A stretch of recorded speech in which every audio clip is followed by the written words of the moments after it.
Look around at the concrete and steel of our modern world.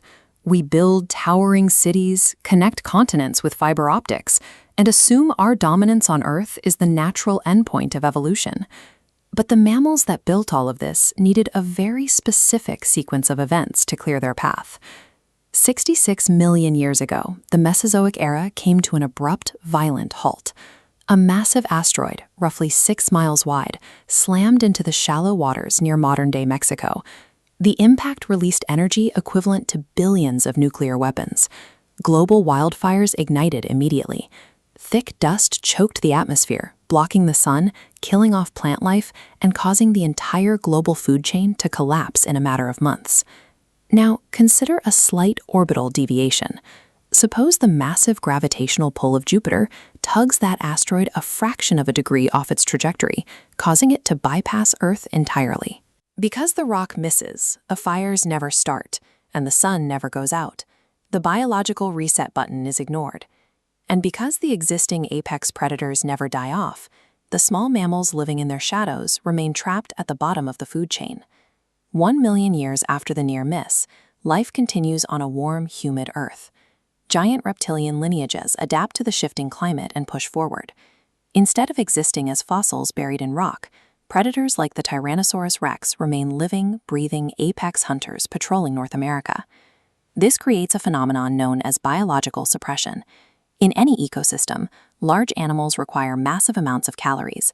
The giant dinosaurs occupy all available high-energy roles in the environment, leaving zero room for new competitors to emerge. This ecological pyramid chart illustrates the block. Giant octillion species securely hold the wide, high-energy tiers at the top. Mammals are pinned down in this thin bottom layer, restricted to a nocturnal, underground existence to avoid being eaten.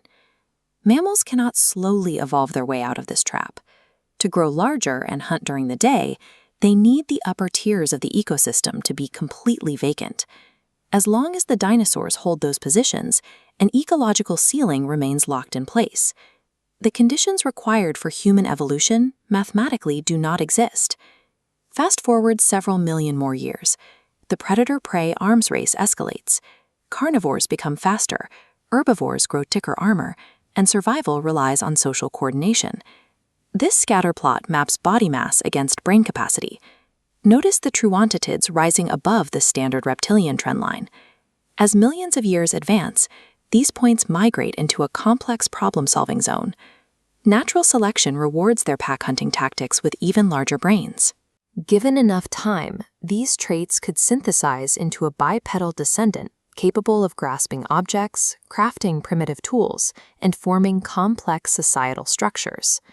With 10 million extra years of uninterrupted natural selection, the pressure to survive produces a non-mammalian intelligence that masters its environment.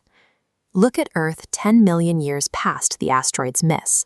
The global ecosystem is entirely aerial herbivores like elephants. The oceans present the exact same barrier. Specialized aquatic reptiles continuously patrol the waters, barring any terrestrial mammals from returning to the sea to eventually become whales. Deep in the dense jungles, primates remain small, heavily preyed upon creatures confined to the canopy, with zero evolutionary pressure to walk upright or expand their intelligence. Pacing slows slightly. Without human evolution, the hallmarks of our history are entirely erased. There are no ancient monuments built in the desert. There is no industrial reality, no paved roads, and no sprawling metropolis. The existence of our civilization relied entirely on a piece of rock clearing the biological board 66 million years ago. We are not the inevitable rulers of this planet. We are simply the descendants of the survivors who capitalized on a cosmic accident.